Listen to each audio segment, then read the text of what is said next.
Hello guys. Okay, good morning to all. Okay, so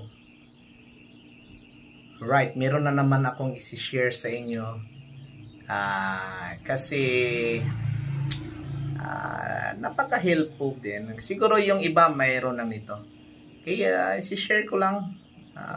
Yun lang ang purpose ko. Alright, so naka-order ako ng tinatawag nila na UPS. Okay, napaka-helpful talaga guys kasi yun. Pag merong pag madalas ang brownout sa area ninyo ay continuous yung online job mo. Okay? So, kung nag-work ka sa online. Okay, so yung UPS na sinabi ko ay yung so nag-blur siya. Okay, so tinatawag nilang mini 12 volts nag-blur siya guys. Okay, yan lang. Okay, 12 volts 1.5A mini UPS battery back up for Wi-Fi router modem. Okay, so yan. So so ang price niya na original ay nasa 279.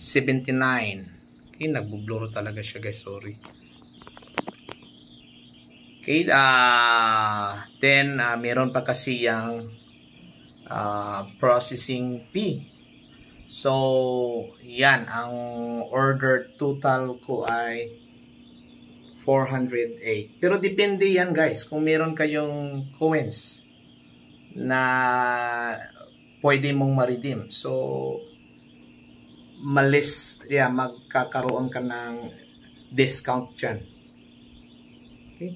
So, yan ang solve mo pag madalas. Isa sa mga paraan para ma-solve mo yung problema mo sa madalas na pag i-interrupt ng brownout.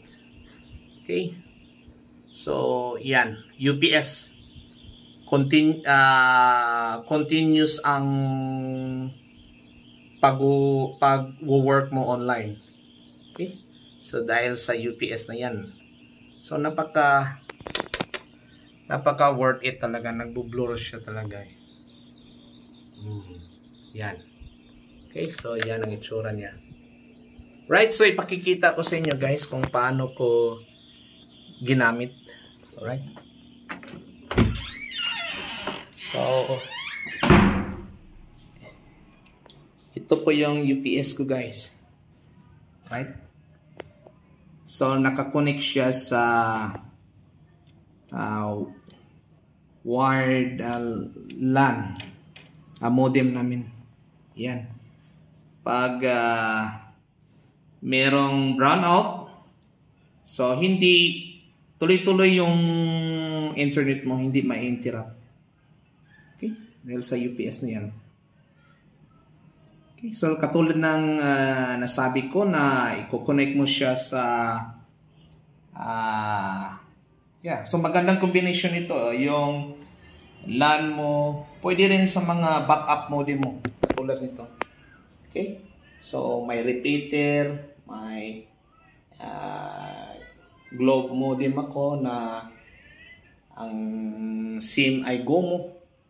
Okay? So maganda yung asawa. Magandang asawa. Okay? Maganda naman talaga yung asawa ko. Guys, yung yan. Okay? So mas perfect combination siya.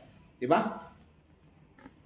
So hanggang madali lang pag-install niya guys. Basic lang. Kahit grade 1 alam niyan.